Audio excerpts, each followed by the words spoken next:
State of Decay is a third-person zombie survival game. Does it stand out in a market flooded by zombie survival games? Let's take a look.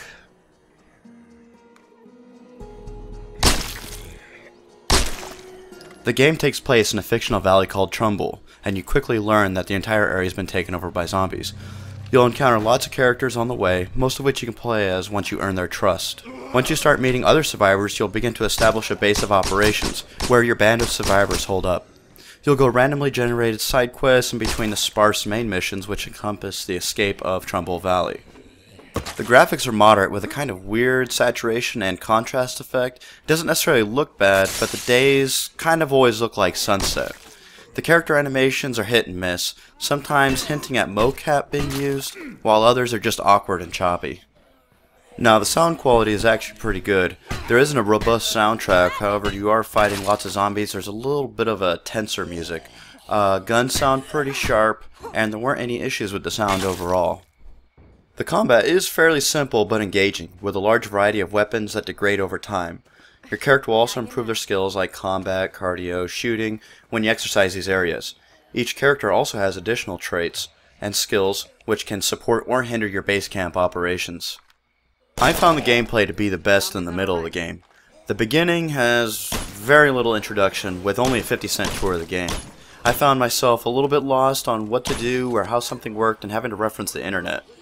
Once you get the hang of it though, the game flows much better, but near the end you feel like you've done pretty much everything there is to do, and there isn't anything new under the sun, as they say. I did experience a lot of issues with quests too, mostly quests failing to activate when they were supposed to. Something that was interesting was a persistent world. What I mean by this is that supplies and vehicles don't respawn after a set amount of time like in most games. So you have to supply amounts of food, medicine, ammo, building supplies, and so on that are consumed on a daily basis by your fellow survivors at the camp. If you consume all the supplies of a particular type, like I did, then that's it. Good or bad, I'm not sure, but that's the way it is. The base game has limited replay because by the end you will have seen every type of side quest multiple times. However, the large map and DLC options add more gameplay, which should keep you satisfied for at least 40+ hours. Now for the conclusion. For the good, we have pretty good combat, you have crowbars, and you have zombies. Doesn't get any better than that. We have good roleplay elements with different skills that you can improve. And we have a well-made world, a large map, lots of houses to go into and look for supplies. Now for the bad.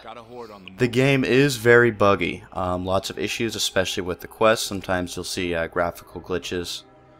And then we have poor late game. By the end of the game, you're just struggling to complete it and you're not enjoying it as much as you used to. Overall, we give State of Decay a 7.5. Thank you for watching. Stay tuned for more videos.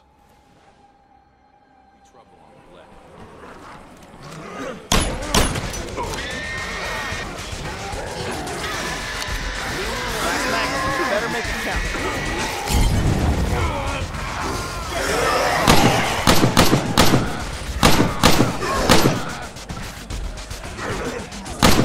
Shit, I'm dry.